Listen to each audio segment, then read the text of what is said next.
Hello student, this side Muslima Aslam. This is lecture of DSTL. Today we will be study about Lagrange's theorem. Previous lecture में आपने क्या देखा था? Previous lecture में आपने सब ग्रुप एंड कोसेट देखे थे। ये आपकी जो थ्योरम है वो सब ग्रुप और कोसेट पे ही डिपेंड है और आपने परम्यूटेशन भी पढ़ रखा है। ठीक है, आई होप आपके वो ये सारे टॉपिक अच्छे से क्लियर हो गए होंगे। आज हम बात करेंगे लैग्रेंजेस थ्योरम की। ठीक है, तो लैग्रेंजेस थ्योरम में आपका क्या है कि लैग्रेंजेस थ्योरम जो है एग्जाम पॉइंट ऑफ व्यू से बहुत इंपॉर्टेंट है, बहुत ईजी भी है। आप सब लोगों ने इसे 11th और 12th में पढ़ रखा है। ठीक है, तो लैग्रेंजेस थ्योरम में क्या है कि इसका देखिए थ्योरी देखिए, द ऑर्डर ऑफ ईच सब group of a finite group is a divisor of the order of the group. ये क्या बोल रहा है कि जो आपके पास सब ग्रुप है, ऑर्डर ऑफ सब ग्रुप डिवाइड होगा आपका ऑर्डर ऑफ ग्रुप से। ठीक है, ये मैंने आपको लिख रखा है order of H divide by order of group. तो आपका जो ऑर्डर ऑफ जी है वो फाइनाइट ग्रुप है। लैग्रेंजेस थ्योरम जो लैग्रेंजेस थ्योरम है वो कहती है कि किसी फाइनाइट ग्रुप का जो सब ग्रुप है उसका ऑर्डर उस ग्रुप के ऑर्डर को डिवाइड करेगा। ओके, तो सिंपल लैंग्वेज में आप क्या कह सकते हो? देखो मैंने एक ईजी उसमें आपको समझाया। सिंपल लैंग्वेज में आपका क्या है कि जो ऑर्डर है, order of H divide by order of G से हो रहा है। तो ऑर्डर ऑफ जी जो आपका ये फाइनाइट होता है ऑर्डर ऑफ ग्रुप, तो इसका जो ऑर्डर है वो एन है और सब ग्रुप का ऑर्डर क्या है आपका एम। तो ये डिवाइड करेगा एम डिवाइड बाई एन से। ठीक है, तो एन इज इक्वल टू आपकी क्या वैल्यू हो जाएंगी के और एम। ठीक है, तो हम ये शो करते हैं कि ये जो सब ग्रुप का ऑर्डर है एम, ये डिवाइड करता है एन को। ठीक है, जो आपका ऑर्डर का सब ग्रुप का एम है वो डिवाइड करेगा किसको? ग्रुप के एन को। ठीक है, जैसे मैंने एग्जांपल में आपको समझाया है 2/4, जो आपका 2/4 एक एग्जांपल, 2 आपका क्या है एम है और 4 जो है वो आपका एन है। तो 4 is equal to 2 into 2, N is equal to K M होता है। तो के आपका क्या हो जाएगा 2। तो 2 जो है के जो है आपका वो क्या होता है? के जो है आपका वो आपका कंप्लीट नंबर होता है या आप उसको बोल सकते हो इंटीजर नंबर। ठीक है, कोई भी नंबर के आपका क्या होता है कि के जो है वो आपका इंटीजर नंबर भी बोल सकते हो और कंप्लीट नंबर भी बोल सकते हो। तो यहाँ के की वैल्यू आपकी 2 है। और जो मैंने आपको दूसरा एग्जाम्पल दिया है 2/3, तो 2 इज इक्वल टू आपका 1.5 में नंबर्स मतलब वैल्यूज़ आएगी। तो जो 1.5 है वो आपका कंप्लीट नंबर नहीं होता है। ठीक है, तो 2/4 में आपका जो पॉइंट में वैल्यूज़ आते हैं वो आपके कंप्लीट नंबर नहीं होते। के का मतलब होना चाहिए इंटीजर नंबर होने चाहिए या आपके कंप्लीट नंबर होने चाहिए। ठीक है, कोई नंबर किसी दूसरे नंबर को डिवाइड करता है तो क्या मतलब होता है कि we can write N is equal to K M, जहाँ पर के कोई इंटीजर होता है या कंप्लीट नंबर होता है। ओके, एग्जाम्पल के थ्रू मैंने आपको बता दिया कि कंप्लीट नंबर किससे क्या आते हैं और इनकम्प्लीट नंबर आपका कौन सा होगा। ठीक है, तो हमें प्रूफ क्या करना है? हमें प्रूफ करना है N is equal to K M, जो के की वैल्यू क्या होगी? K is equal to N upon M. ठीक है, तो अब देख लेते हैं। So let start. मान लेते हैं हमारे पास सब ग्रुप है एच, क्योंकि इसका ऑर्डर है एम, तो एम इसका जो एच है वो हमारे पास क्या एच इज इक्वल टू, इसका ऑर्डर हमें एम तक लेना है। तो जो एच के अंदर एलिमेंट होंगे वो क्या होंगे? H1 H2 H3 dot dot HM। देखिए मैंने आपको बताया है।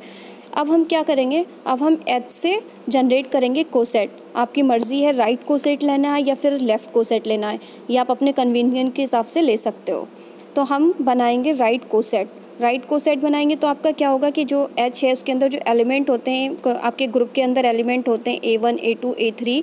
ये मैंने आपको देखिए यहाँ पे दिखाया है, आपको ये वही पूरी डेफिनेशन बोली है। Let G is a finite group of order, N के ऑर्डर जो है ओ ऑफ जी का जो है एन है, where G is equal to आपका A1 A2 A3 dot dot AN तक दे रखा है। ठीक है, एंड एच इज़ अ सब ग्रुप है ऑफ जी का ऑफ ऑर्डर एम। अब जी का ऑर्डर एम है तो उसके लिए ये दे रखा है। ठीक है, ये मैंने आपको समझा रही हूँ, where H is equal to H1 H2 HM ले रखा है।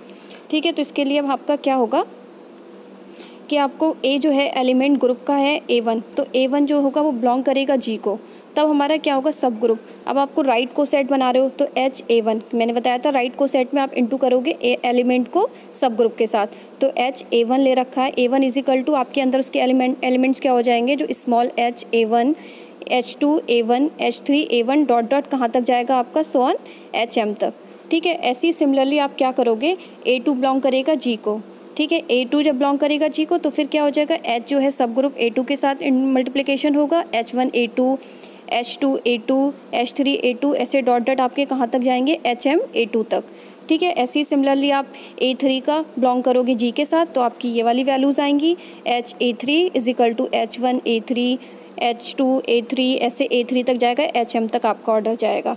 ठीक है। आपको K के जो है वो डिस्टिंक्ट एलिमेंट लेने हैं, तो आप ऐसे कितने कोसेट बना सकते हो जितने ग्रुप के अंदर एलिमेंट होंगे। ठीक है, उसके आप बना सकते हो, अपनी मर्ज़ी आप कितने भी कोसेट ले सकते हो।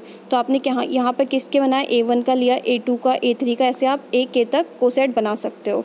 लेकिन हमें रिपीटेड कोसेट नहीं चाहिए। रिपीटेड कोसेट मतलब कि आपको डिफरेंट ही चाहिए, रिपीटेड नहीं चाहिए। अगर रिपीटेड लोगे तो वैल्यूज़ सेम देगा। ठीक है, तो हमें डिस्टिंक्ट कोसेट लेने हैं। हमने एक थ्योरम में पढ़ा होगा, देखिए आपने एक थ्योरम लिए G, मतलब कोई ग्रुप है, उस थ्योरम में पढ़ा है कि जो पूरा का पूरा ग्रुप होता है वो सारे राइट कोसेट का यूनियन होता है। तो देखिए मैंने आपको G is equal to H union HA1 union HA2 so N HA तक आपने वैल्यूज़ ले रखी हैं। ठीक है, तो जो G के अंदर एलिमेंट कितने होंगे, number of element in HA1 so on number of element in HK। ठीक है, HAK तक आपके हैं। अब H में क्या है, कितने एलिमेंट M में है, जो आपके H में, तो अब देखिए मैंने क्या लिखा है, order of G। Order of G is equal to आपके H में कितने एलिमेंट हैं, A1 में देखिए कहाँ तक जा रहे हैं, जितने एलिमेंट हैं M तक जा रहे हैं, तो इसकी वैल्यूज़ M हो गई। A2 में देखिए आपके कहाँ तक ऑर्डर जा रहे हैं, HA2 में आपका ये भी M तक जा रहा है तो प्लस M। H3 में देखिए ऑर्डर कहाँ तक जा रहे हैं आपके, प्लस M तक, तो इसकी वैल्यूज़ क्या हो जाएगी, M। तो ये K टाइम्स आपके जो आपने K टाइम्स ऐड कर रखे हैं उनकी वैल्यूज़ M है, तो N is equal to M dot K। तो N is equal to M dot K, तो आप इसकी डेफिनेशन क्या हो जाएगी, N आप K जब निकालोगे बाहर, K is equal to N upon M। तो N क्या है, ऑर्डर ऑफ G, और M क्या है, ऑर्डर ऑफ H। तो आपका ये प्रूफ हो गया लैग्रेंजेस थ्योरम। इसको आप थ्योरम से भी देख लिए, थ्योरी से भी देख लीजिए।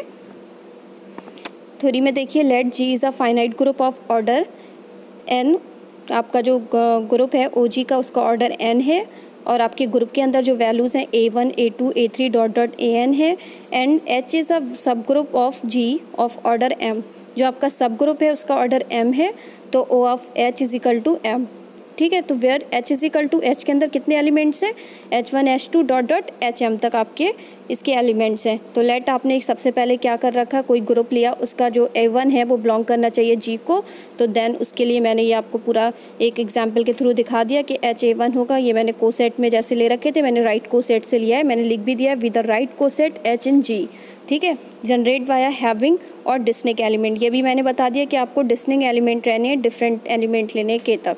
ठीक है, उसके बाद आपने क्या किया, therefore each right coset of H in G has M and distinct element word the union of all left और right coset of N in G। मैंने आपको बताया कि आपके पास कोई ग्रुप होता है, जो पूरा का पूरा ग्रुप होता है वो सारे राइट कोसेट का यूनियन होता है। तो G के अंदर एलिमेंट कितने होंगे, तो वो आपने देख लिए, number of element in HA1 so on number of element in HAK। ठीक है, उसके बाद हमने क्या किया, अब हमने H में कितने एलिमेंट्स ले रखे थे, तो H के अंदर हमने सब सारे H's चेक किए।